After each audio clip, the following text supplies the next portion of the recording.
with your host, as always, Matthew Lyle. The band is back together, as Billy Hatton says. I'm with Grant Hefe, and Buck Massey is back from whatever endeavor he's been spending the last 2 days on. So the show should go horrible as usual. How are we doing today, fellas?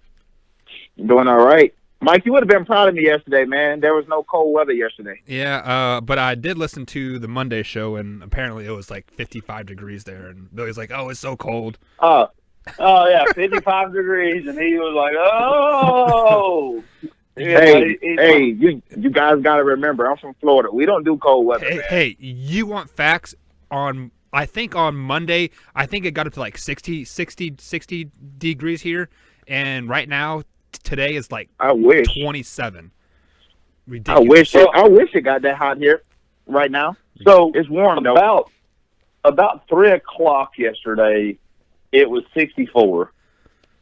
By 5:30 or 6, it was 40 or 48 or something like that. And like Mike said, today I don't even think it hit 30 yet. Yeah, it's cold. That's what happens. That's cold weather, Billy. Well, we're supposed to get a rare occasion today in El Paso. It's supposed to rain today. Oh. At least it says 70%. So normally when it's that high, that means it's probably going to rain for about 5 minutes and then it'll stop. So at least we will get a little rain today. A little make it humid out there. You know, I was thinking about this the other day. You know, I think it'll be hilarious. Do you guys ever watch like football that's on, or sports that's not on like basic TV?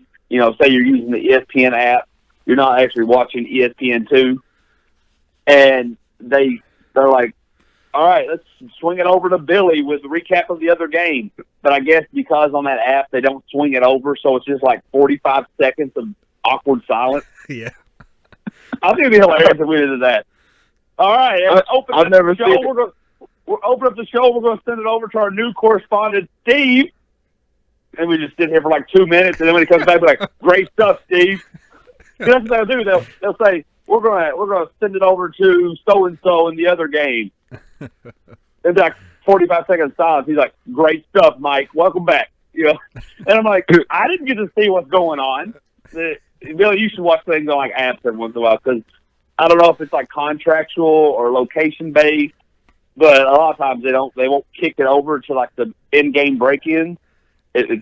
I find that very amusing. That is actually just that's exactly what the SEC network did last night on the UK game. Like it would go to a 2-minute break, and it'll just be flashing the SEC little banner on the TV playing some 1970 elevator music or something. It was don't crazy. Get me started because I'm sure Mike's in the same boat because me and Mike talked about this.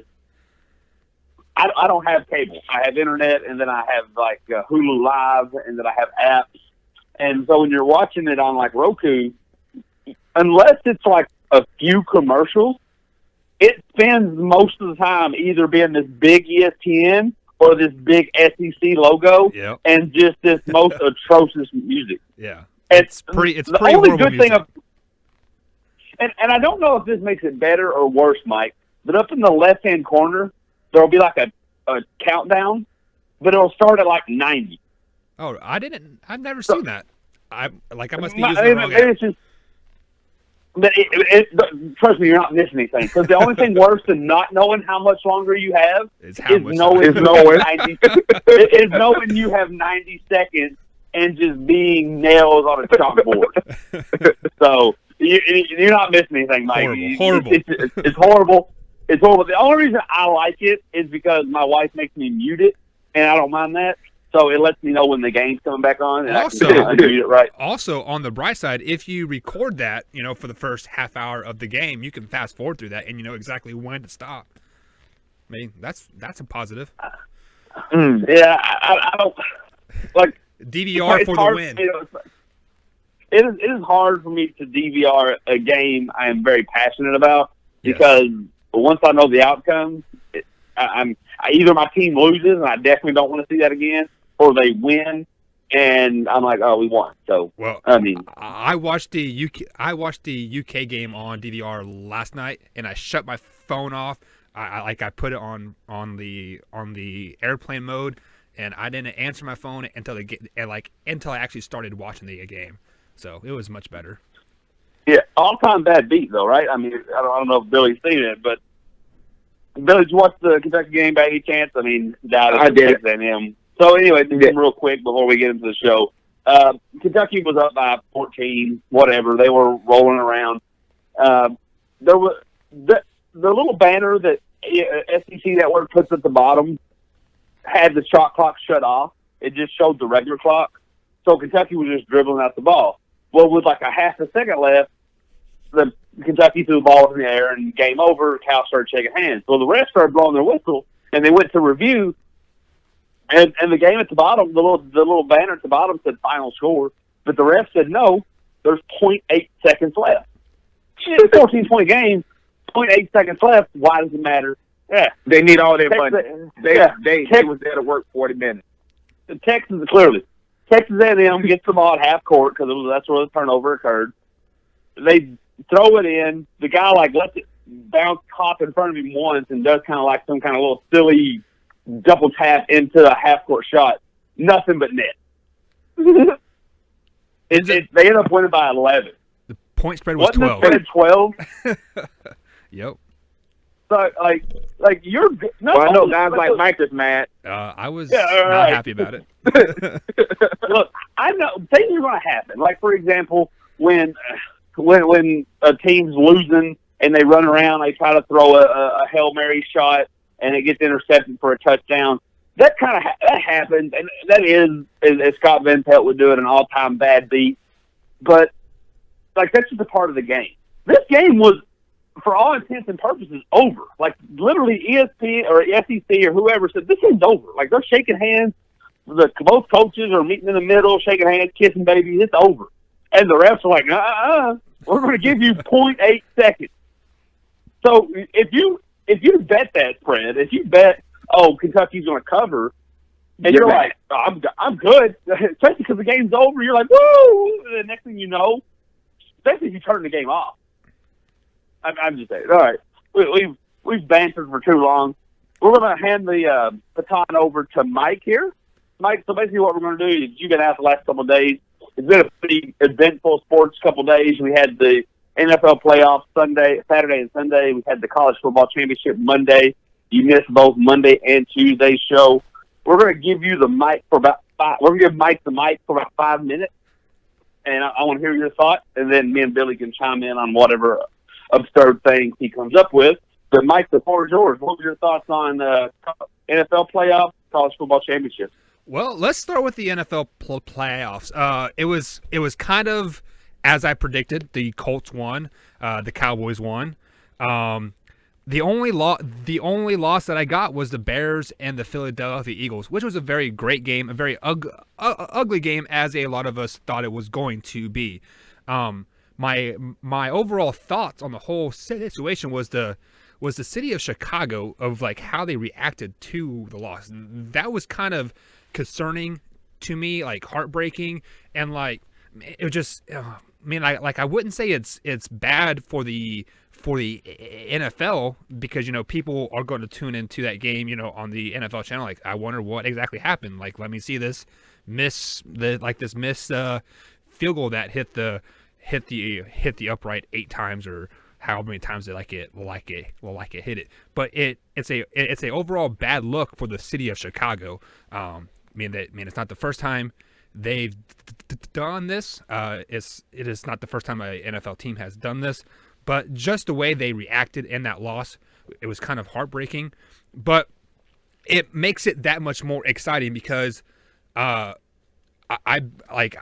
went back and forth on that game so much that I didn't know what to expect. And the Philadelphia Eagles, the Foles magic is still there, I guess. It's kind of hanging on by that thread.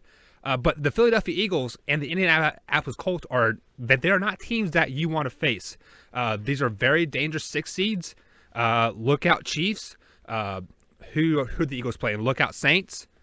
So these are very, very powerful teams. Very, very, very powerful underdog teams. I almost wouldn't even classify them as underdogs, to be honest.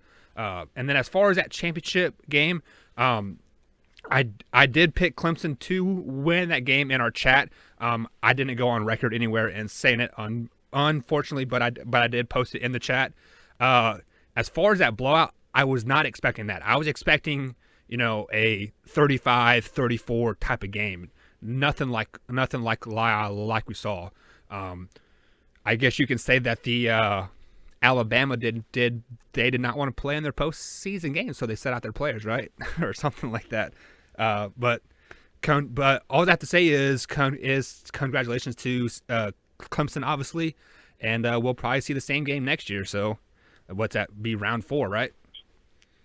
Round 5. It'd be round 5 in total matchups, but round 4 of the championship. Yeah. A couple points that Mike made there that I thought was funny. He said the NFL playoffs went exactly as I predicted, and then proceeded to tell you how he went 50% on his pick. I went. He said the 3 and 1. The only one. No, yeah, you literally just said I got the Seahawks and this right, but I got the Chargers and Bears wrong. There's only 4 games over the weekend. I did not say that. I picked the Chargers to win, I picked the Cowboys to win, and I picked the Colts to win, and then the Bears to win. That's not what you said. That's not what you. We're going to review the tape because you literally said I picked these 2 right, got these 2 wrong. No, that's 50%. I just left out the Chargers game. To your next point, the city of Chicago, which Chicago's taken a lot of bumps and bruises here over the last little bit, and for the last year, and the city itself. So I think the least of their worries is Parkey missing a kick. But I feel like, to your point of the way these cities act, if you look, I think it's these. I hate to call them little brother cities because they're big cities, but Chicago and Detroit. I mean, you look at the likes of Boston and LA; those teams ball. Like Boston's history, whether it be the Patriots, whether it be the Celtics, whether it be the Red Sox, whether it be the Bruins, they're just successful.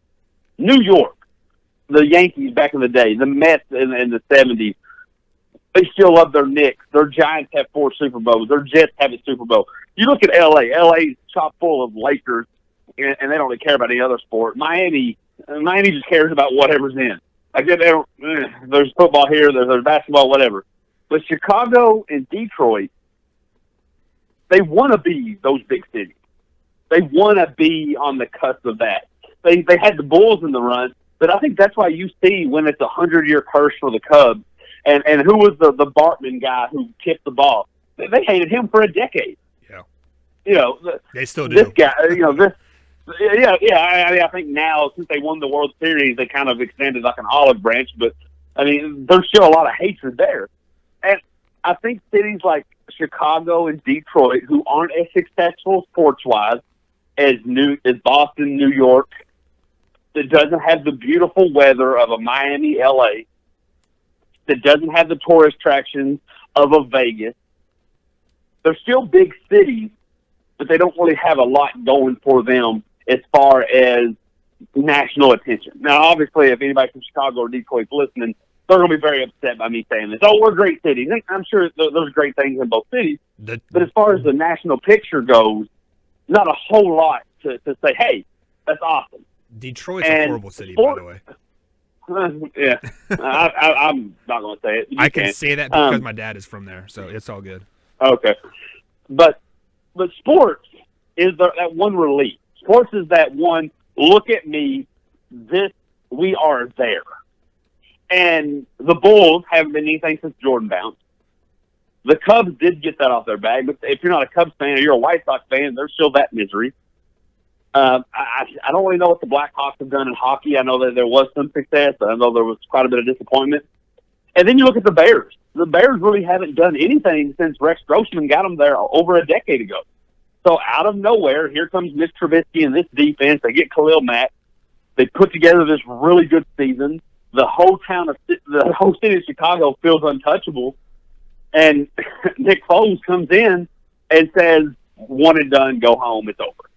So that's why I feel like they are acting in that manner. If Tom Brady was to miss the playoffs this year, which would be a equivalent to this, Boston fans would be upset, but they're not to the death threat. Even if it was Gostowski missing a kick, I mean, you might have that one rogue idiot fan, but for the most part, the Boston fan base most of those fans that would have things to say are from like Detroit and Dallas and Kentucky and Florida. But if you look at Boston's probably going to say something. They're probably going to voice their frustration, and then they're going to be like, "Let's go Celtics." Like, I just think like the reason you're seeing Chicago act out is because this was what they were relying on. The Bulls aren't doing anything. I'm not saying it is a bad thing to act out per se, but just the things that they are saying. Like I saw a video where a guy wished the kicker like his kids would like lose their arms and legs. Like that is just absurd. That is crazy. Look, it's not. Yeah, bad you're gonna have those guys though. You're gonna have those guys in any sport. You really can't stop that, especially now with social media. But you're right. to some of you guys' point on that, my best friend, I met him in the military when we was in basic training, and we got stationed everywhere together. We actually came out here to El Paso together, still friends now.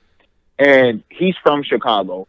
And listening to him talk about that missed tip field goal by Cody Parkey, you hear it in his voice. Like it hurts, He talks about how the Bulls used to be good, and then they traded Jordan away when they probably still could have made another run. How Chicago fans still haven't got over that yet, and how they haven't been to a Super Bowl since 2008 when Rex Grossman was their quarterback, and this was their year to try to do that again. And you can hear it, and he's laughing about it to keep from crying. And that's the people of Chicago. The people, so that's what they're feeling, And then my co-host on Unpopular Opinion, he's a Chicago Bears fan, but he's actually from Virginia, and you can hear the difference in the two when they talk about how bad this hurts, And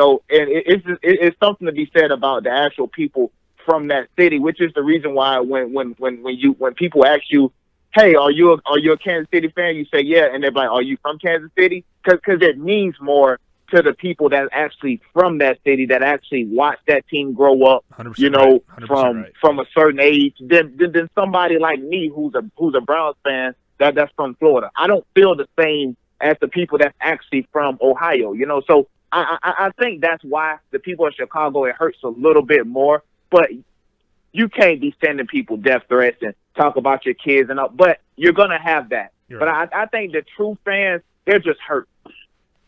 Yeah, and it's not bad for football because all three of us get it. But it's kind of like, let's use this show for example. It's no secret. We love doing the show, but it's no secret. We want bigger things with this show. We want this show to be picked up and aired on different things. We want to receive paychecks for this. So we could come on here and say absurd, offensive things, and sports fans would, for the most part, get it. I mean, it would probably, to Mike's little thing he likes to do, and it'd probably create a big stir. We'd probably be talked about within the sports community. But the problem is when executives at iHeartRadio or iTunes or this company who could give a crap less about football, they just care about clicks and listens. When they listen to it and they're like, I don't want to associate with this, we've actually shot ourselves in the foot. And obviously the NFL isn't in any hurt for losing business, but the NFL's whole thing is how can I get new views? The best viewer for an NFL is the newest viewer.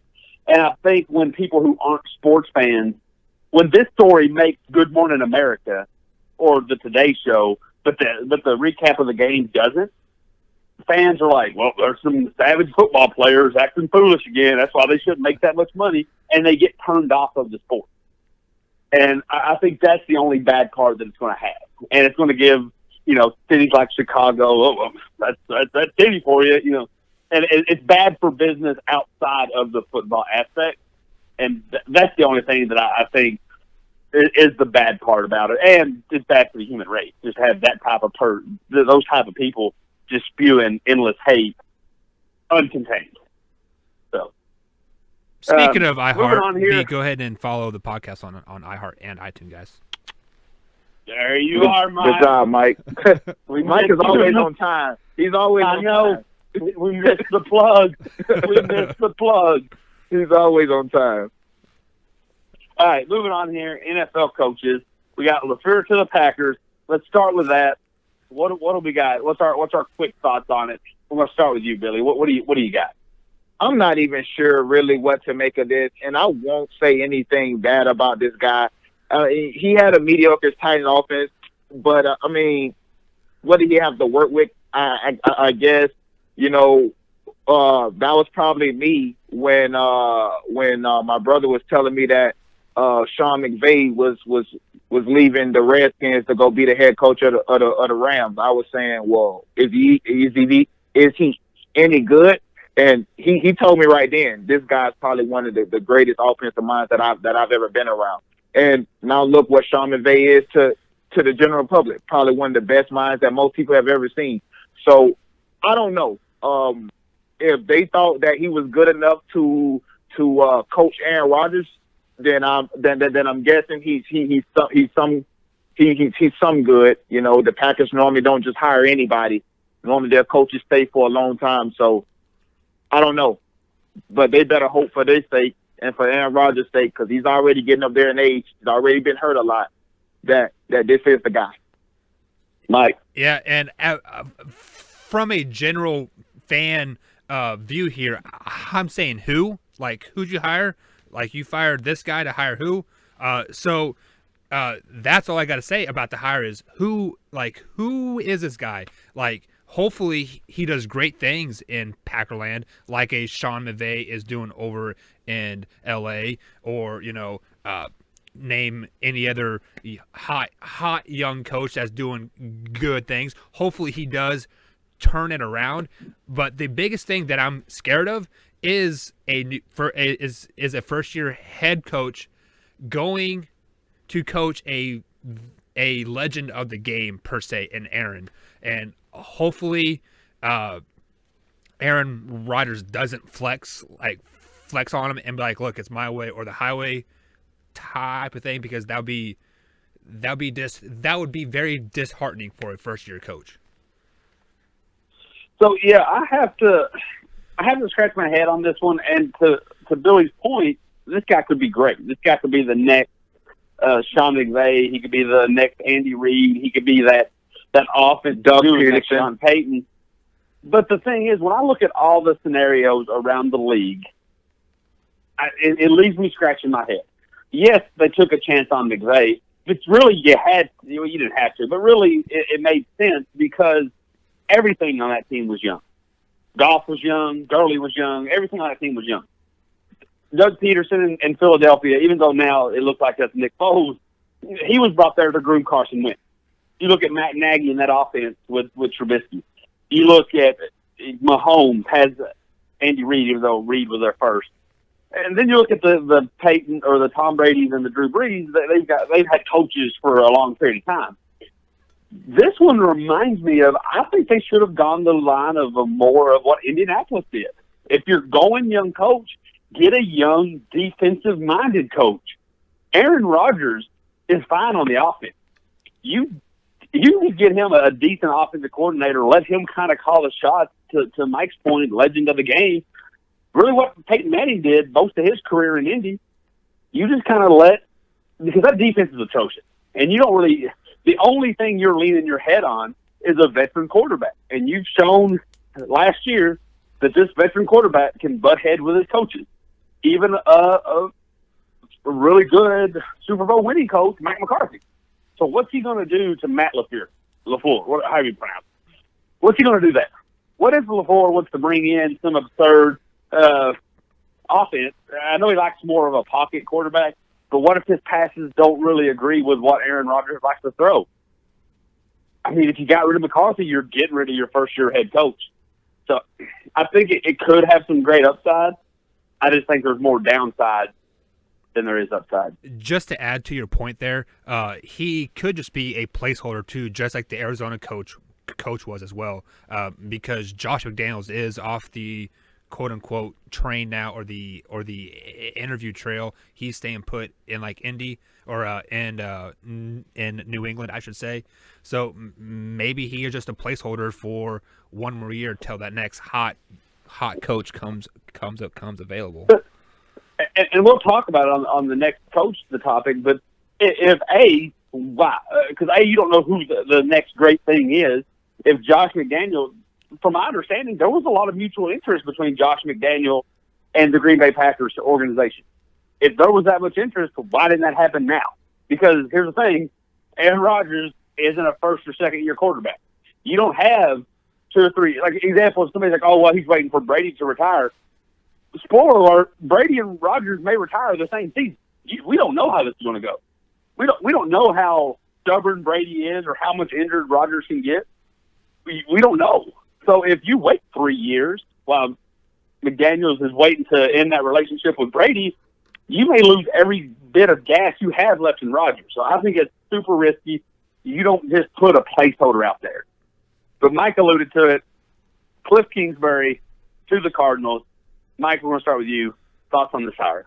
You know, they always say the best mediocre quarterbacks makes the best coaches, right? And Cliff Kingsbury, that's what he was. He was a mediocre quarterback in college. He did an okay job at Texas Tech, but clearly he wasn't a head coaching college person, I guess you can say, because he did get hired as an OC at USC, and somehow, some way, he ends up in Arizona. So the only thing I can think of like what they're thinking there, they have a young quarterback, bring in a young coach, a fresh mind.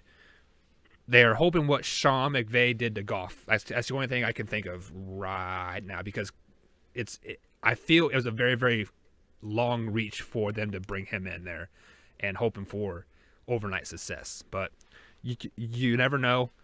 It could be just like the Rams, but they don't have the pieces, obviously, like the Rams have. So the only thing I can think of is young quarterback, young coach. Maybe they are building something for the future, 5, 6, 7, 8 years down the road. Billy. Yeah, that's exactly what's going on. I mean, if you look at Sean McVay and Jared Goff, they kind of got the same personality. You know, that blonde hair. You know, that pretty boy feel to them. Both of them are young, and then you go to the Cliff Kingsbury, and you got a Josh Rosen, already a LA kid, was right at their at UCLA, and Cliff Kingsbury kind of got that same feel to him. So you look at it, and I guarantee you that's probably the only reason why Cliff Kingsbury wanted this job. That's probably the reason why he decided not to stay at USC, which could be a really good job in a few years. You know, the type of recruits that this guy can bring in. But I guarantee you that's the reason why he wanted to go to Arizona, because he wanted to do that Sean McVay and Jared Goff. He wanted to see if he can do that with Josh Rosen, and that kind of fits his style. Josh Rosen's kind of a gunslinger, you know, spread him out wide, sling it all over the field. That's why he won the job, and I'm sure he'll do fine. It's going to take some time because they don't have anybody. They're going to have to rebuild, but I think he'll do all right. So I don't question why he wanted the job. I mean, it's an NFL job, and we can joke about how bad these teams are all day, but there's only 32 of them, and it's an honor to be considered a part of that fraternity. And I mean, you do got a young quarterback. Is there anything less than David Johnson's tank? Fitzgerald, 72, I think, and he can still catch probably and a half. 100, and a half. He'll probably be 90 before the season starts. He can still catch 100 balls. You got the number 1 pick, which looks like it's going to be a defensive guy, but shoot, you might be able to trade that around and get a couple of offensive pieces if you're an offensive-minded guy. My question is on Arizona. So, as you guys may remember, I have cursed the Arizona Cardinals, so this is going to end horribly. I have put my voodoo on them because I still don't agree with the firing of their previous head coach after 1 year. I get this. I get you think this guy's it, but I don't feel like they do. I feel like they didn't want a person. They wanted an idea of a person. And Billy brought it up.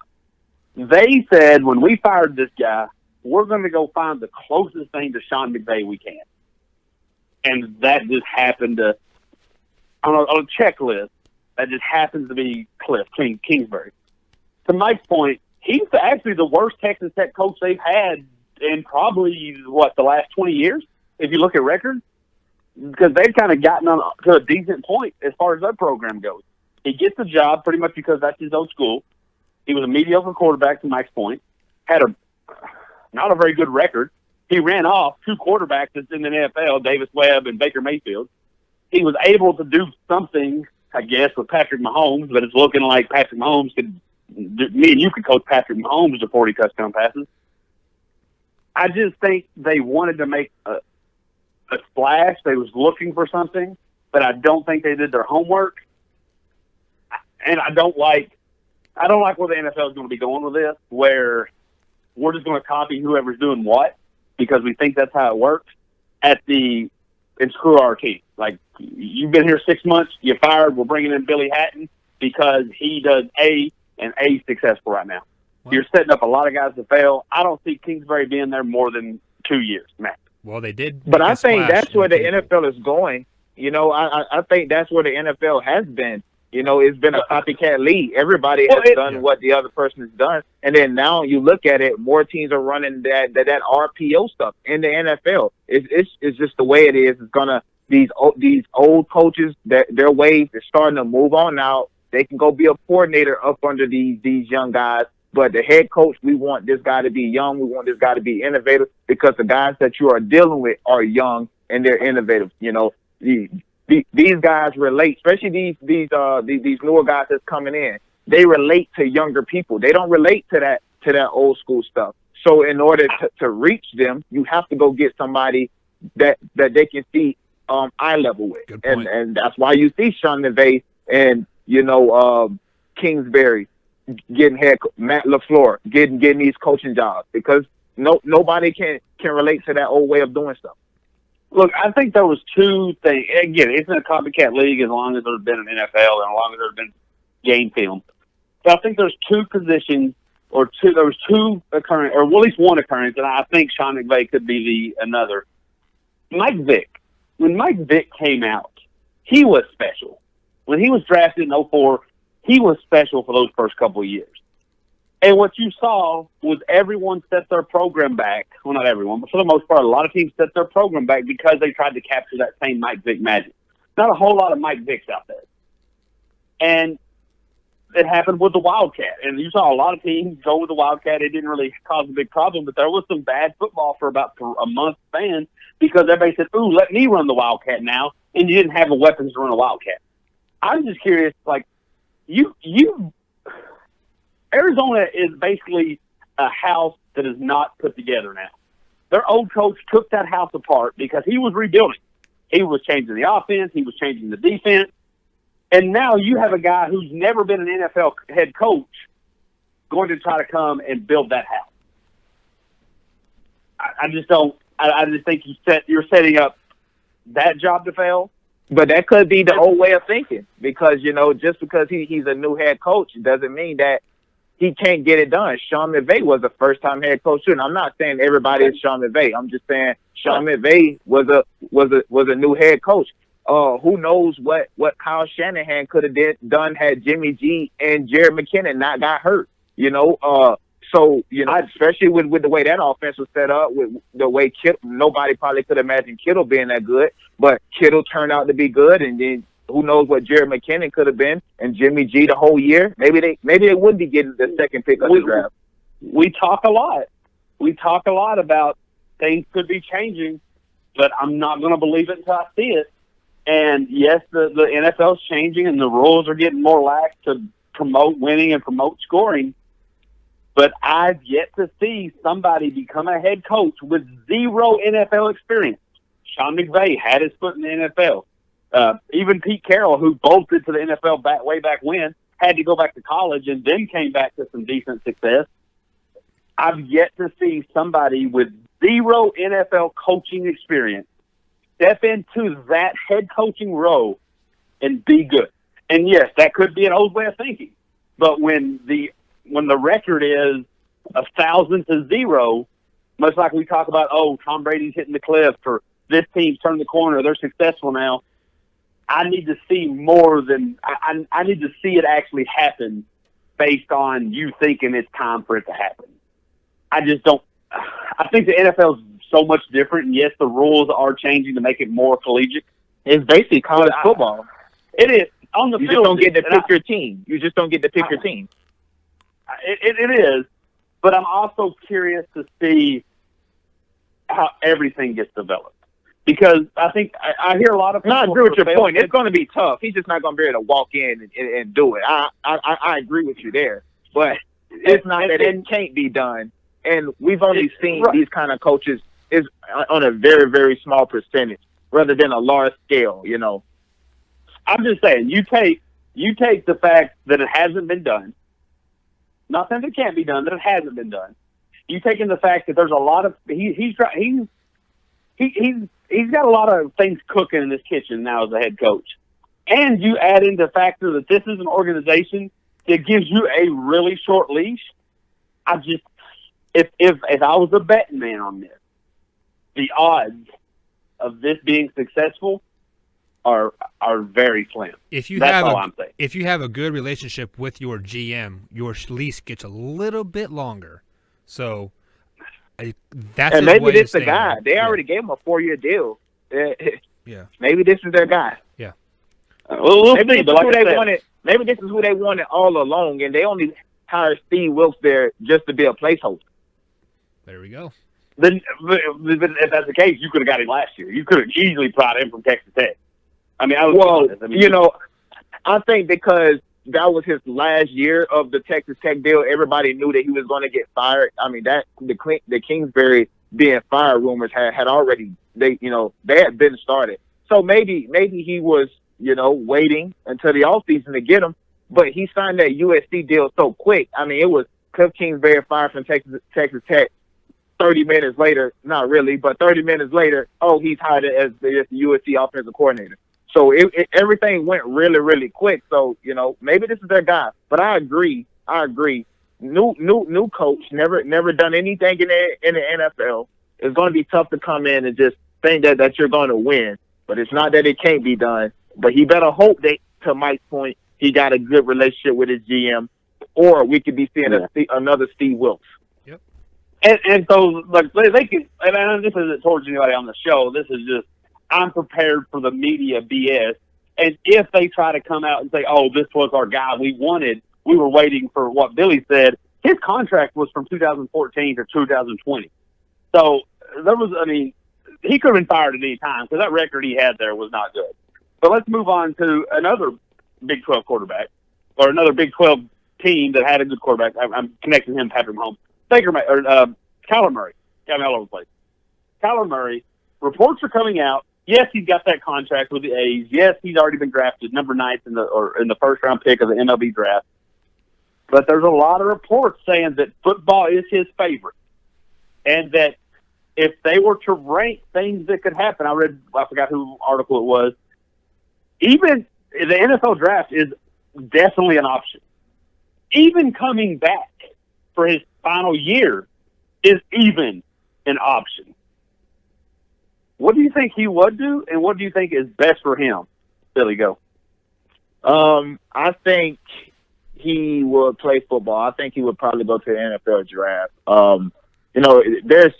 There's something about playing football, and I play both. I play baseball and football, and baseball is probably my favorite sport. But if I had a chance to do something, it'll go play football. Because there's nothing like, running out of the tunnel. It's hearing the crowd. It's a different adrenaline feeling when you put on that helmet and them shoulder pads. It's something about it.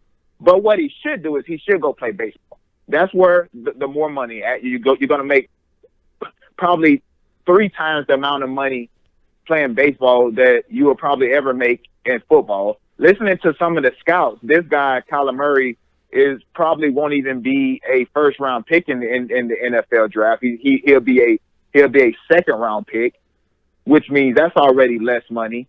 In baseball, they said he'll probably be in the majors within a year or two. So I mean, you weigh your options. I think baseball is the better route. You save yourself. You don't have the gruesome injuries. You really don't have to worry about CTE in baseball. You get to play longer. So I think he should go play baseball, but I think if he could have it his way, I'm sure if all the stars align perfectly, I'm sure he would rather go play football. See, and Mike, what about you? I hear everything you are saying about him being a great baseball player, etc. But how many players do you see enter in the baseball draft and never pan out? Probably 95, 90%, 96% of them still end up in the AA, single A, triple A baseball their whole career. Yes, he signed a $9 million contract or however much it was. Tim Tebow signed a $2 or $3 million contract, and he's still playing AA baseball. Tim Tebow was never highly regarded as a baseball player like this guy is. Tim Tebow was just a guy that was known to play baseball. And Tim Tebow started out in what, AA or single A? This guy's already AAA bound right now. It's totally different. Just because you're a AAA bound, it doesn't mean you'll end up there. You could be a NFL bound player at like 8th grade, but it doesn't always pan out that So that's the point. So who says that this guy will pan out in the NFL? That's why he will. That's why he should come back for his senior year, up his stock even more. And if he is all about making the cash faster, he will go to the NFL because he will play those 10 years, signed a pretty hefty contract by being a first round pick. But if you go and play Major League Baseball, you really may not start making really good money, $15-16 million a year till 7, 8, 9 years dead down the road. So I mean, do you want to ride on a bus, 116 games in AAA baseball, or do you want to fly in luxury jets and play football 16 weeks a year? So I get the point. About that. That's where my mind is what's more glorious? Is it you're thinking of it from a right? It is, because you're playing 16 games for the most part. Every game sold out. Even as a backup, people are going to know who you are. You only know 5, unless you're a big baseball fan. You can only name about 5 players. And they play they're the most 162 games. Exactly. I can't name a player on every team.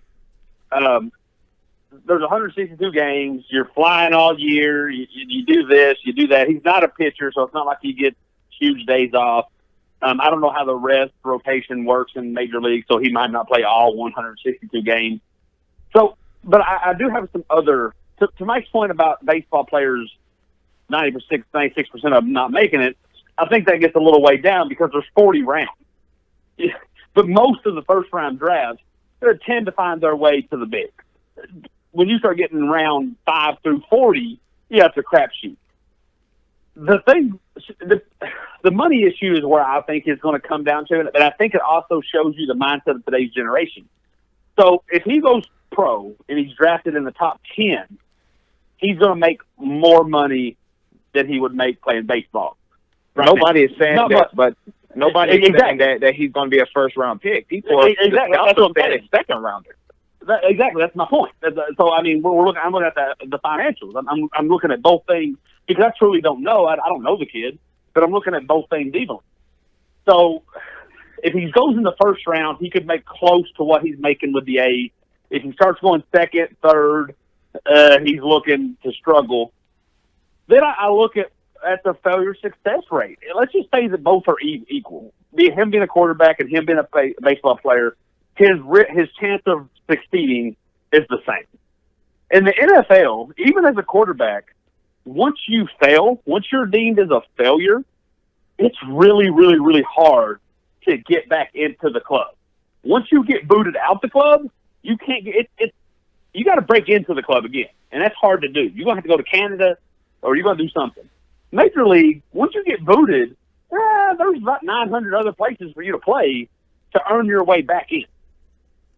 Mike's point, the question I got for him, and this may not be a problem, I don't know how these contracts work. He got awarded $6 million a year ago. Has he touched that money? I mean, you give a 20-year-old kid $6 million, he's probably going to spend some of it. If he goes back to school, does he have to pay some of that back? Because let's be real, he going back to college, he don't have that money. How's he going to pay it back? Like, he's not earning any income to pay that back. And I can't imagine. I mean, Oakland A's was cool with it this year because I think it brought a lot of attention to them. You know, hey, here's this baseball player winning the Heisman. But a second year, are they going to be okay with that? Remember, at the end of the day, this is business. And you're my $6 million man running around getting tackled. I need my money back. And does he have that money to pay? I know this is all I think he probably held on to it. I think he probably held on to it because even at the beginning of the season, these rumors that he would probably love to play football was already out there. And if he was a smart man, which I don't think that this guy is one of those guys, I think he probably faked it. You know, look, I think. Plus, you know, when these guys are going pro, when they're the for sure guys, you know, even though this guy may be a second rounder, but he's one of the for sure guys.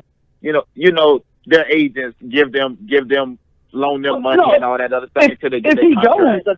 If he goes, that's fine. But if he comes back to college, he can't hire. Yeah, I don't think he'll risk going back to college. His stock can only go down staying. Right. If he goes pro and he gets drafted in the first 2 rounds, he can give them the money back, no problem. But with the signing, well, I don't think you get a signing bonus in the second round. But with you know, you do. You know, okay, so you get it. It's up to the team, really. Right. So his signing bonus alone can probably say, "Leave me alone, Ace." Or so I'm not worried about it if he goes pro. I'm worried about the option if he comes back. I don't think he can only hurt himself, you know, staying. Because Justin Herbert will be coming out next year. Shouldn't Tua be coming out next year? He'll be coming out next year. He'll be in a worse situation really than he was this year. So he better off be going this year, where the only big name guy is Haskins, and the rest of the guys, the Jones from Missouri, from Duke, and the other guy from Missouri, these guys aren't really known as well. He'll better off go this year. Next year it's stacked. So entering the draft. Segue leads to my next point. My next question for you guys. Oliver Luck has came out and said that the third professional football league that's going to be in 2019, or maybe I think it's 2020, is going to be the XFL. There's already 2 leagues. There's the new AFL, whatever thing that came out where you have to have NFL experience to play. There's already the NFL, and then there's the XFL.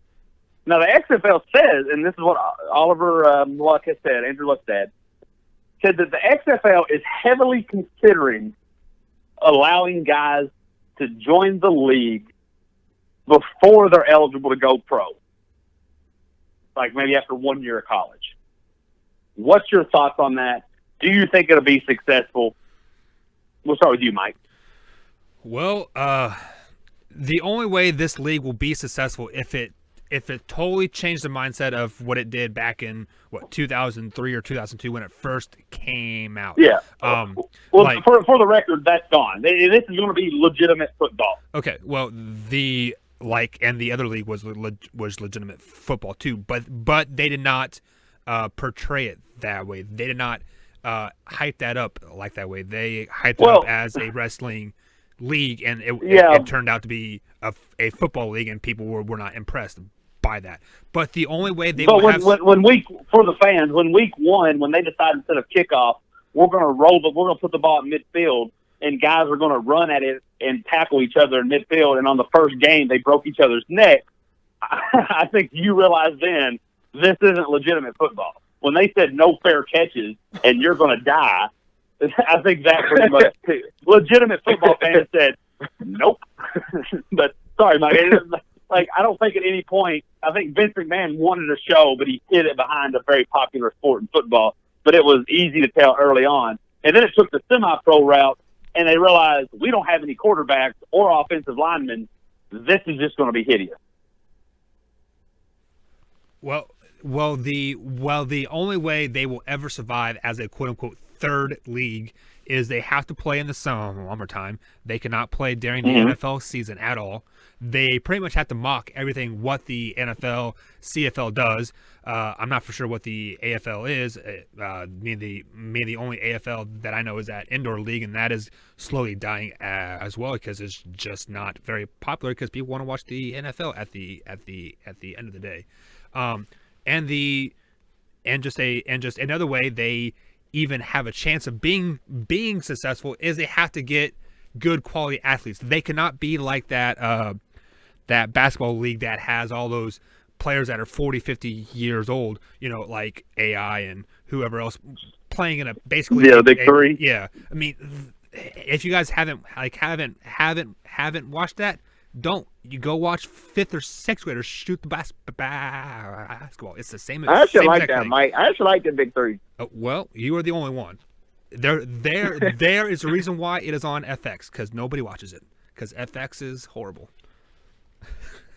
But the only way they will survive is they have to have legitimate players, maybe some high profile athletes that don't want to go to the NFL. Kind of like back in the day when there was a AFL and I think it was still called the NFL back in the day before they merged. I'm not for sure. Yeah, way back in the 60s. Yeah. Yeah. So you kind of have to cherry pick players from the NFL, and if I had a choice to play in the NFL or the XFL, I'm choosing the NFL like every time, because they are a stable since the 50s, 60s. The XFL has already failed once as its name, and I think the last way they will even think about having success is they probably just need to change the name.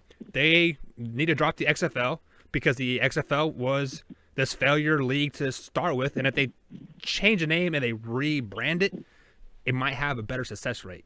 But I think it's ultimately going to fail after 2 years, maybe. So to clarify, it's not the AFL. The thing I was talking about is not the AFL. It's the AAF, the Alliance of American Football. It's the league that Bill Polian put together. It's basically guys who couldn't cut it in the NFL, but it's going to be. Yeah. But I'm going to read you what the description says, and I don't know how you can make this more offensive, but it's going to have the NFL rules, but slight rule changes and focus on streamlined fantasy football for fans, giving it a modern twist. So I'm hearing NFL, but even more offensive. Is that impossible? But Billy, what about you in the XFL's plan? No, I'm just going to simply put it. No, they're not. Nobody cares unless it's the NFL. Just like nobody cares unless it's the NBA, and just like nobody cares unless it's the MLB. It's that's how it works. Nobody really cares. So it's not going to work. Yeah, give it a few years and it'll be done. So my thing, when the XFL first came out, when they just said it's coming out, I said, you know what? In today's social media. This was 2 or 3 years ago, whenever it was first announced. I said, today's social media climate, where everybody can watch everything, people don't even have cable anymore, how could this work? Because this reminded me a lot of the USFL back in the 80s that did pretty good, but got too big for its britches and lost all the money. So I said, how could this be successful? I said, they need to do 2 things. They need to go after college kids, 18 to 21, and say, hey, you can come here, Trevor Lawrence, you can come here after one great freshman season and make X amount of dollars.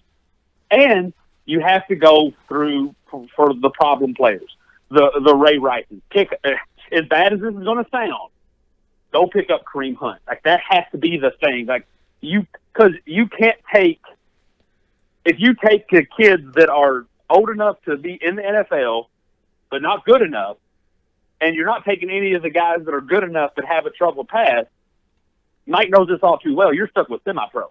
Nobody's watching that.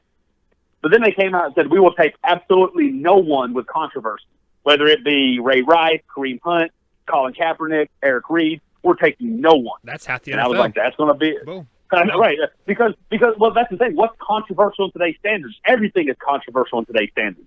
You saying that is controversial. Yeah. So I was like, I'm not interested. Well, when this came out, okay, you got me again. But the more I got to thinking, and maybe one of you guys brought it up in this chat, but I know another friend brought it up. And I'm going to try to say this professionally. Can the XFL, because we talk about this in the NBA and the G League, because you only got to be out the NBA 1 year, only really a semester, 6 months. I don't know how much college life you live in that 6 months. NFL, you're in college for 3 years. Summer, winter, fall, spring, you're there. Can the XFL duplicate the college's way of life? And I hope you guys get what I'm saying. Imagine the quality of life Trevor Lawrence is experiencing on campus right now. I bet that is a great life for an 18-year-old kid. Hey, I said that during the game. If somebody laughed, I thought it was you that said it in the chat, but I've had other people hit me up with it. The quality of life that those kids are living on campus right now as 19-year-olds, I don't think the XFL can duplicate it. Look, it's amazing. You get your in pro sports, you get your groupies, you get your fans, everybody loves you. Woo! But college is just a different beast, kids. And when you are at any frat party and you are the big man on campus at a big time Southern university, especially because don't Clemson rank up there with like the Georgias and the Bamas and the Floridas and the Texas and the party schools? They do not. Like, isn't that? I mean, can the? I don't think so. Even guys are not willing to give up that college life for that. No. Even if the XFL could go to Trevor Lawrence and say, "I'll give you $3 million," I mean, that's tempting. Don't get me wrong, but man, I feel like the next two. I feel like the XFL is that job that you kind of settle with. You're like, well, I'm kind of reaching for this job I like over here, but I'm still going to apply for this job here just in case I don't get that job. This is a fallback plan, and really you don't want to be there, so you're not going to work as hard in the off season. The only guys who's going to be doing this are guys that have no future in the NFL, or guys that think they're studs, like some people here in Louisville, and they go and try it out. And he made it personal. Let me just stop right there before I dig myself too big. I mean, because like most people not listening, but Mike, I know exactly where you're heading, and I'm going to stop you right there. Yeah. We can bring crosstalk back in 2019, and we can light it all up. But I just think at the end of the day, NFL players will probably tell you that when you're that dude, look, and I'm not saying this anyway. I'm 100% proponent that you should be paying those kids in college. Trevor Lawrence should be getting a check from Nike right now. But even without it, the quality of life he's living on campus, the swag, as the kids call it, that he got from the college, the swag that he got from going to those bowl games and that championship game, the gear that Clemson already gives him. I mean, I will say the Nike stuff, all that stuff. Oh, they get plenty of stuff. Exactly. Yeah, I watched the video of UK, and their Citrus Bowl, they got a $500 shopping fee to Best Buy. And look, that's not payment for what they're doing. That's fun. These little things start adding up. And it's going to take quite a bit for the XFL to pry them away from college. And when you're an XFL, when you're a new coming league, and you've already said, I don't want your troubled players. Give me your rejected players. Give me your cut players, your kick out, your horrible players. It's going to take you some time to convince those college kids. Well, and with that type of product you're going to put on the field with bad players, you don't have that much time. And probably, I think it's the bad players too.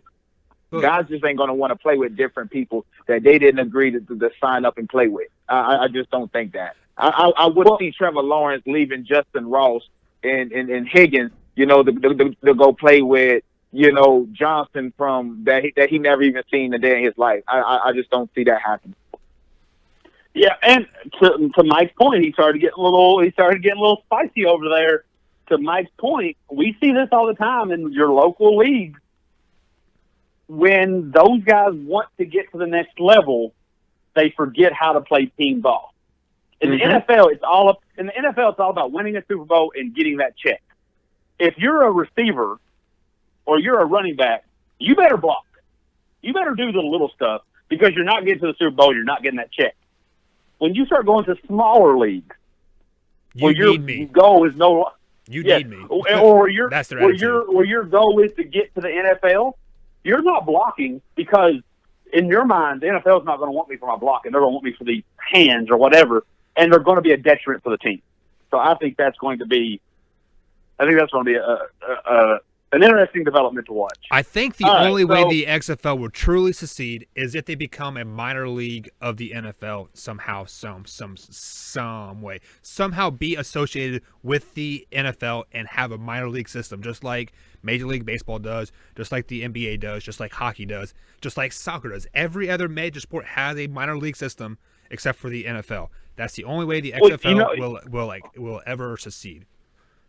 Well, so the reason why I don't think that's ever going to be a thing is because use those other sports you mentioned, but go in the seat to see the faces, to see the names on the back. You go to the Lakers to see LeBron. You go to the Yankees to see whoever they got, or you go to watch whoever Bryce Harper is, wherever he plays. You go to hockey to watch what's that Crosby kid. NFL, two things. NFL, you don't want to deal with those. They don't need you, and they will let you know I don't need you because you don't go to see the name on the back. You go to see the logo on the side of the helmet. And that's why the XFL. So the NFL is like, so they're like, we don't need you. And I think with Bill Polian running this AAF, that's more, with him being an ex-GM and having like a big hand in the NFL circle, that's going to be more favorable to NFL owners than Vince McMahon. I mean, because Bill Polian knows how to work. Bill Polian knows how the NFL thinks. Bill Polian's going to know how to kind of scam, if you will. He's going to know how to say the right things. Like, Roger, I know you want 90% of our profit, but what if I give you 70% of profit plus first pick of my players?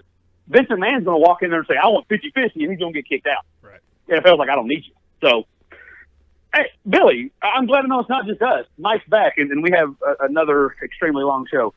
So yeah. I'm gonna wrap this up with some NBA. Sorry, guys. I try not to, but we all just love sports so much. We just get to talking about it.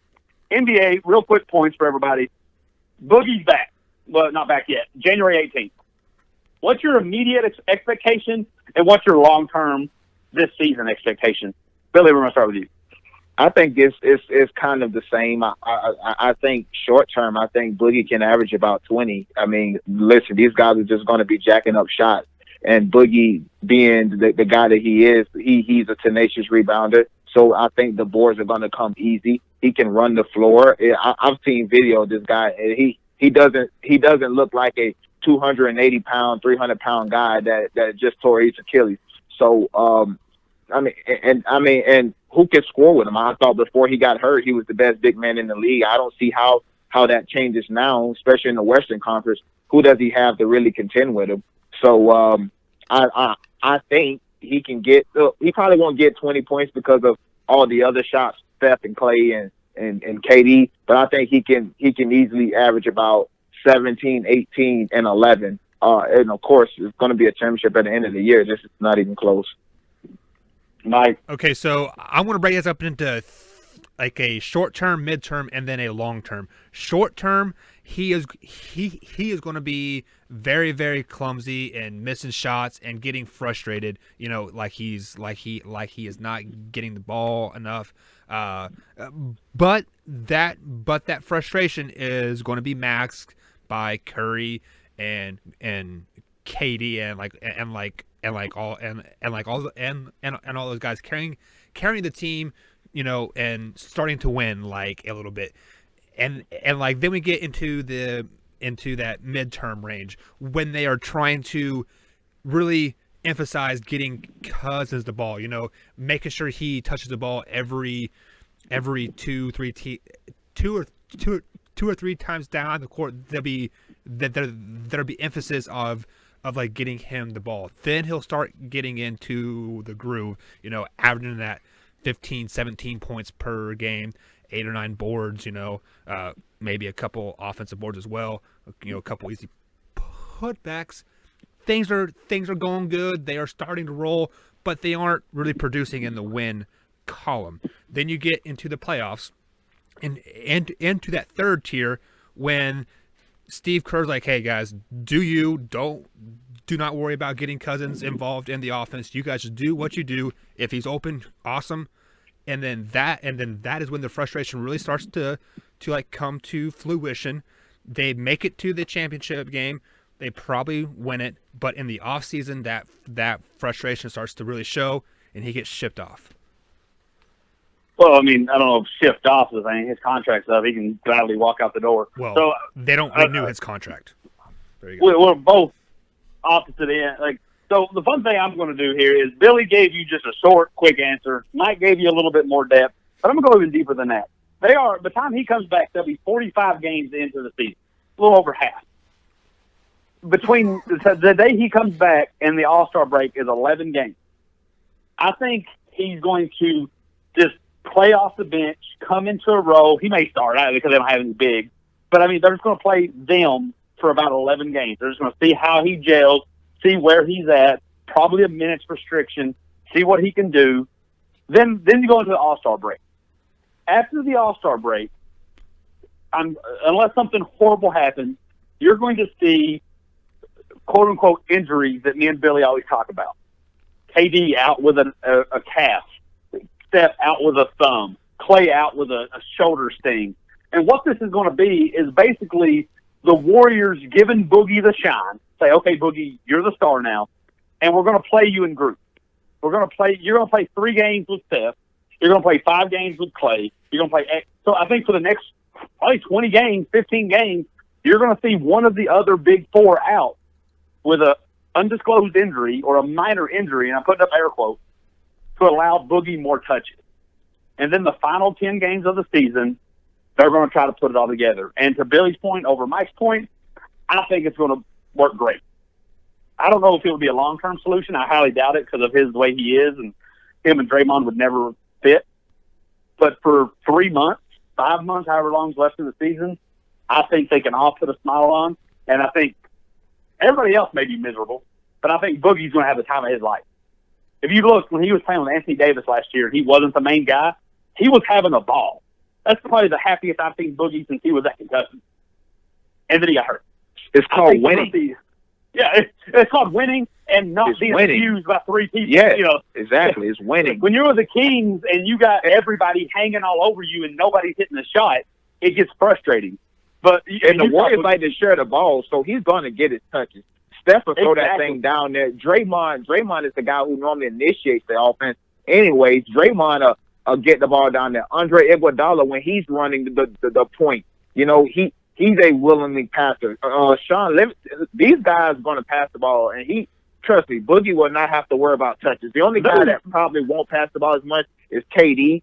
And while Woody, he got the ultimate green light, but Steph and the rest of these guys, they like to pass the ball, and Clay plays off the ball.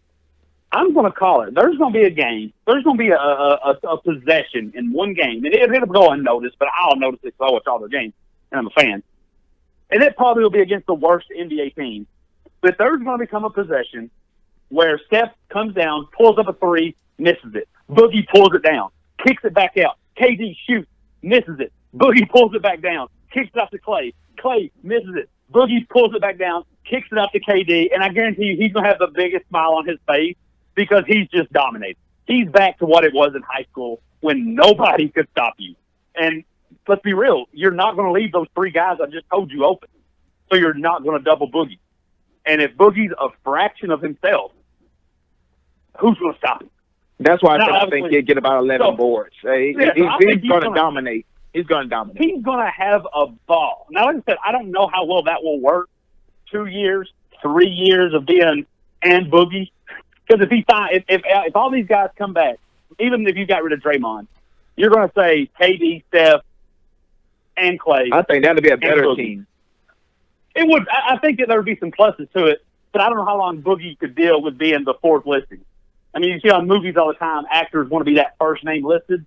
Let's be real, Boogie's not going to be first 2. He might surpass Clay to be that 3rd, but Golden State loves Clay so much, Boogie's going to keep that last billing. So for 3 or 4 years, I don't think he's going to like it. But this year, man, I think he's going to have a blast. All right, so real quick here to get on some things we've been putting off for days. Real quick, Curry walk. Does that mean anything? I know that was 3 days ago. I think he did to make a point because as soon as he got called for it, he had a big smile on his face and he put up 13 on his chest. Is that going to change anything, or does Harden have that just perfected? No, Harden just got to perfect it. Sometimes you can't even really see it though until they replay it. Because if you watch Harden, his feet is so smooth. I don't think Steph has the footwork of James Harden. So sometimes, unless it's just blatant, obvious, James Harden really get the benefit of the doubt until you watch it, and then somebody point it out, and then, oh man, he traveled. He's not like LeBron, where you see him take 3 steps almost every time he's in the post. His speed is a little bit better. So no, I'm not saying James Harden is always going to get it. Mike, does this matter? It matters, and they're hating on the light-skinned man. Give the man some love. Let him travel like Harden does every game, and travels and double dribbles and whatever he does.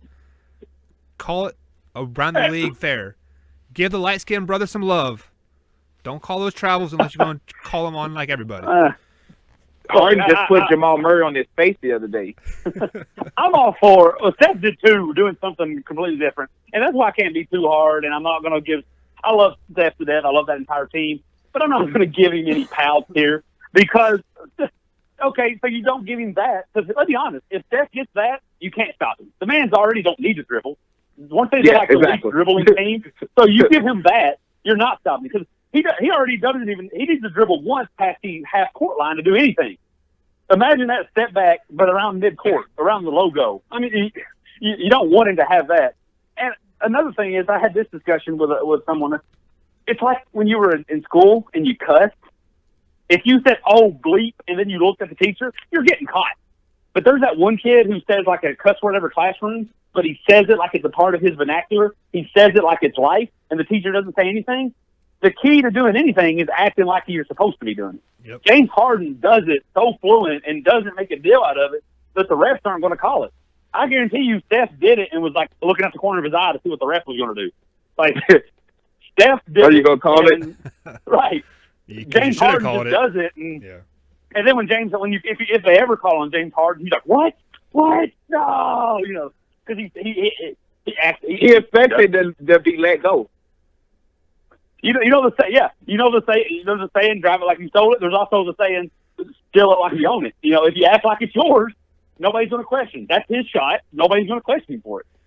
Speaking of like all that, did you guys see that play where I can't remember who it was like off the top of my head, but they were complaining about a foul and they pulled out a freaking iPad and they showed the foul over and over and over. Yeah, it's Blake Griffin. Yeah, like. Hey, Matthew, I forgot to tell you, we forgot a head coach. Who? Yeah. Bruce Arians to the Bucks. We did, and they got the Jets old head coach. Yeah, Todd Bowles, the defensive coordinator. Yeah, of the Bucks. No big I don't know deal. if that's a thing. I mean, I'm shocked, honestly, because he said that he wouldn't come back to coach any team unless it was Cleveland. But I guess the Bucks must have threw a healthy sum of money out there to him, and he bid on it. Does that mean he likes Jameis Winston? Because they seem pretty committed to Jameis Winston. Because when they asked him about the Packers job, he said, I'm not interested. And they asked him why. He said, I'm only interested in the Cleveland job. So, I don't know. And maybe he that's a good thing for Jameis. Making some big calls there, like as like a part GM or assistant GM or something like that as well. And then there was a rumor, too. Adam Schefter posted that Mike McCarthy said he will only interview for the Jets head coaching job. Yeah, I saw the same thing. Maybe he sees something and maybe these guys see something in these young quarterbacks. Dirk Cutter went back to Atlanta. How you think that's going to work as the OC? Positive. Yeah. Because it was some of their top years when he was there. When you're a head coach and you get fired, when you're a head coach and you get fired, you go one or two ways. Either you're flustered and you just kind of go into telecasting and broadcasting and you say, hey, this is safe because no one's going to question my intelligence here. Or you're motivated and you go be a great coordinator. I mean, look what Wade Phillips is doing. Tom Coughlin, Romeo Crennel, all these guys. You just kind of learn, hey, this is my comfort zone. Michael used to laugh at me on crosstalk, and I hate the term. I wish they'd make a new term for it. But there's a term called Peter Principle. And it's when you reach a point in your career that you have – I know, I hate the name. But you reach a point in your career where you are no longer qualified for what you're doing. You keep getting promoted, and you're at the top of your career, but you're just not qualified enough. And I think we see a lot of coordinators get these jobs. They learn, they improve, but they're just not good enough. So then they take what they've learned. They got that experience. They go back. They were already good coordinators to begin with, and now they're great coordinators. And then maybe next time they're a better head coach because guess what? They're more qualified now. So I like watching anytime a big head coach or at least a head coach goes back to be a coordinator somewhere. I like to see how that goes because what did you learn? Did you improve? Are you going to just take the first train out of here? Are you going to go be a coordinator for 2 seasons and then take the crappiest job like you didn't learn anything? So, all right. One thing I think last topic here. A couple days ago, Tibbs got fired out of Minnesota. I'm really shocked about that because I felt like I know he wasn't the greatest coach. I know people had complaints about him, but they had just beat the Lakers without LeBron. They was just starting to win some games, and it came 2 days after Jimmy Butler blew up on his coach. So anybody who said Tibbs ran Jimmy Butler out of town has to realize it wasn't a coach. It's Jimmy Butler. So for him to be fired after all that, mid-season, I was a little shocked. Mike, what was your thought? Like I said, like you have to have good relationships with the GM to basically keep your head coaching job and to have that leash to play with like a little bit. And with the blow up that they had with Jimmy this summer and to like start the season, I think that maybe fractured their relationship just a tad bit, and he found something that upset him. You know, the team's not performing well, and you know, it was a straw that broke the camel's back, as they say. Yeah, I think this was been in the making for Tibbs. You know, a few years ago, everybody was up in arms about why is he trying to make this the Chicago Bulls. There was already reports that he didn't really get along with people. So and then Andrew Wiggins is not progressing as a player. You know, you had Cat and Jimmy Butler fighting all year. That took forever to get going. They finally traded Jimmy Butler away. They're still not good. They're out of the playoffs right now. So I think this was in the making. This was inevitable. You need another voice in there. So no, I'm not shocked at all by it. So to Mike's point, and I gave you my point on Tibbs, and Mike, that's the theme of Mike and his coaching, and it's probably true. But I've always said in any job, nepotism is comforting. It's not healthy. Being friends with your boss, with a higher up, is comforting. When you can go to work, if I went to work and Billy Hatton was my boss, that would be comforting. Because for the most part, me and Billy's cool. I don't think he'd fire me. If I messed up, he'd be like, hey, bro, you messed up, whatever. We'd laugh it off.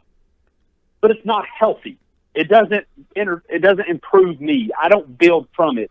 I think going to work, knowing you have a deadline, knowing you got to perform or is grass, it is going to make competition breeds improvement.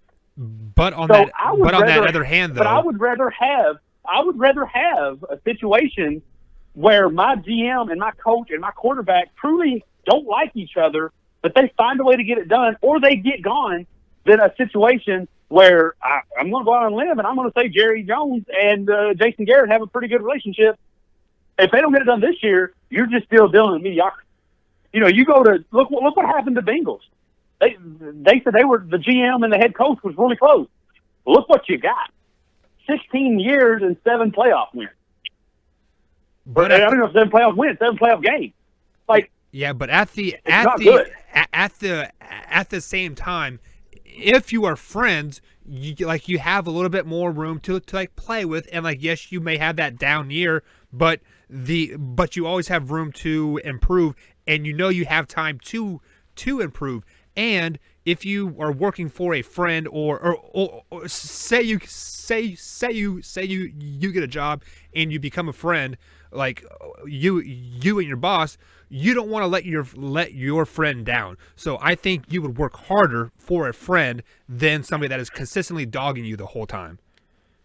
Typically, that's not really proven, though, because, yes, you have respect for your friend/boss, but as humans, we're selfish. As humans, I would rather come home and watch TV than do this report that Billy wants me to do. And then I can face Billy because I'm comfortable with Billy, and Billy's like, "Hey, Matt, man, where's that report?" And I'm like, "Man, I was home." But you don't want to let him down, though, either. But that's the thing, though. If he never applies that pressure, you get the Cincinnati Bengals. But what he's saying is, normally with friends, you can be a little bit more looser. Even if you don't want to let him down, you know that if you do, he's going to give you more chances than a guy that you probably don't know. So when did that pay off for the Bengals? That is kind of a outlier. Let's say the Cowboys lose this weekend. When did it pay off for Jason Garrett? They won a playoff game. Is that another outlier? Well, is that it? Is that what we're shooting for? 2 playoff wins in 10 years? How many division championships do they have, though, too? Oh, they're hanging those. Trust me, if you're a true Dallas Cowboy fan, and I hate them with a passion, they aren't hanging division champion banners with a smile on their face. They want conference championships and Super Bowls, and it's not getting done. I know a lot of Cowboys fans, and I can't stand them. Let me make sure I get that clear. They said that they actually wish they would have lost and missed the playoffs because now that one playoff win pretty much just got Jason Garrett about 5 or 6 more years. No, what shot him more years is that 6 or 7 games they won in a row, not the playoff win. Jerry Jones came out yesterday or the other day and said, well, after this playoff win, I hope people now see that Jason Garrett is the right guy for this job. So I think that's the playoff win is what bought him a few years. Okay. So let's just say he does what you said, Mike.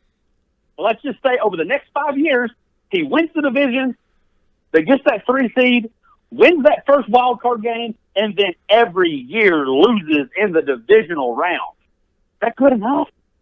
Andy Reid for the Philadelphia Eagles did the same thing. And then he got fired. Yeah, but after 6 years, or however long he was there. Exactly. See, it doesn't pay off. Give me weeks and weeks of hearing turmoil between, I know this is the opposite extreme, the turmoil between Bill Belichick and Tom Brady, but I know on Sunday it's done. And I'll be honest with you, if we lose anywhere in the month of January, I will be disappointed. It will be a letdown. You have to realize that they are better than over half the teams in the NFL. They made it further than over half the teams in the NFL. So you're doing something right. And do you think you got? But my question is, do you think you got that by being friendly, by being best friends, by being buds, by going fishing together? Well, the Cowboys are doing something right. I'm just saying, Super Bowl. Are they? One playoff win, Mike. Super Bowl. That's not something Super Bowl. Right. If they make it to the Super Bowl, I will change my tone. I will give you that. But they got a lot of work to do. They got to win in LA and then more than likely in New Orleans, or at least beat an Eagles team 3 times, which we've all been on the record for saying that's really hard to do. But they'll be at home versus the Eagles. It's also a division round. It doesn't matter.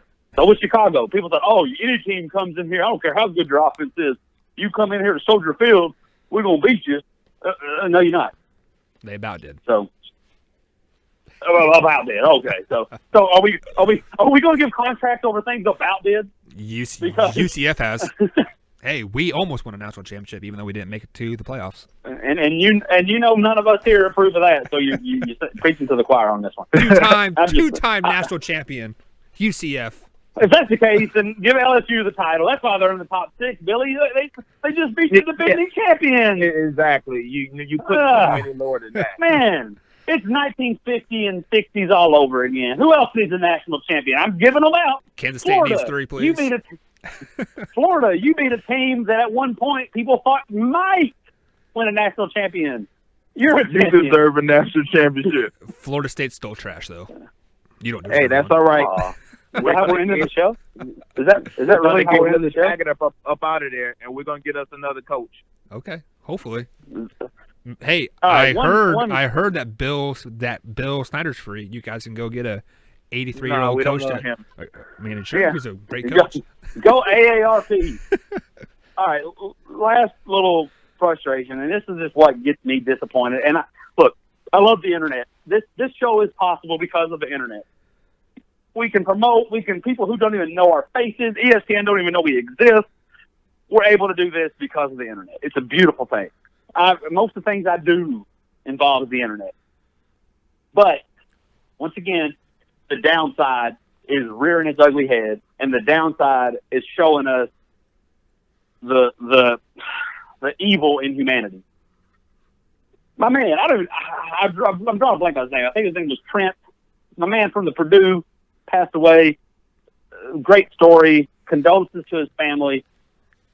There's some, and I'm going to cuss on. I'm going to cuss this off. There's some asshat that decided he's going to send threats to his grieving parents about things he's going to do to them on their day of celebration, which is their version of a funeral. On the last day, they're going to use their son in a glorious way. This man's talking about killing his mom. Like, come on, man. He's talking about you gotta what? go to jail. He's talking about killing the kid's mom under a fake alias, under a fake everything. Right. Yeah, look it up. The guy got arrested. Dude's got to go to jail. And I hope. And this reminds me of a couple years ago. Mike, you probably know more than I do about the kid.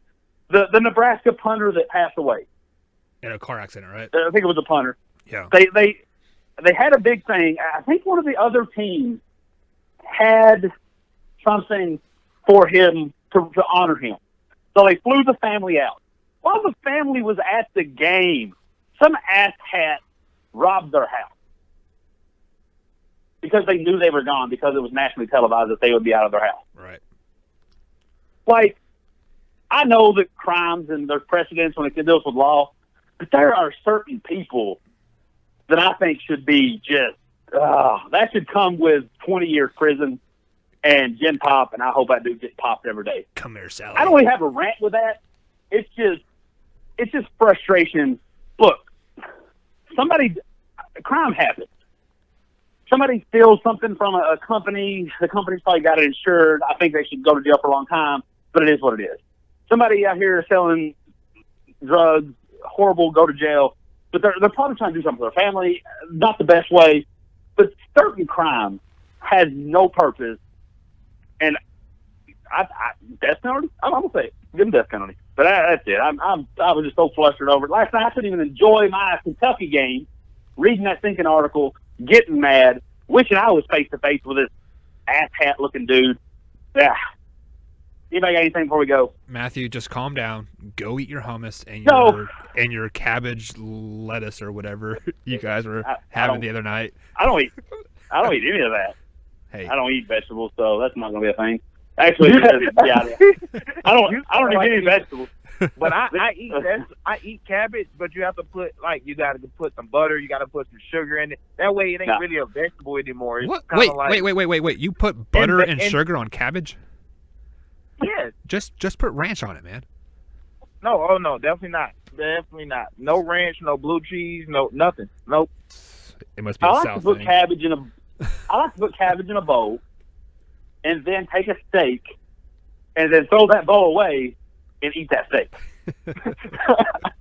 That's how I enjoy my cabbage. While listening to RTF Sports Talk on iTunes and iHeartRadio. Yes, please listen to it. I don't. I can't stand the sound of my voice, but I don't listen to it. It sounds like in my head. I don't listen to my shows either because I don't like hearing my voice. So in my head, I feel like I sound like Matthew McConaughey. All right. But when I listen to it, I sound like Jed Clampett. Can't stand it. All right, that's it. RTF, we're out. Bye. Go no. Done.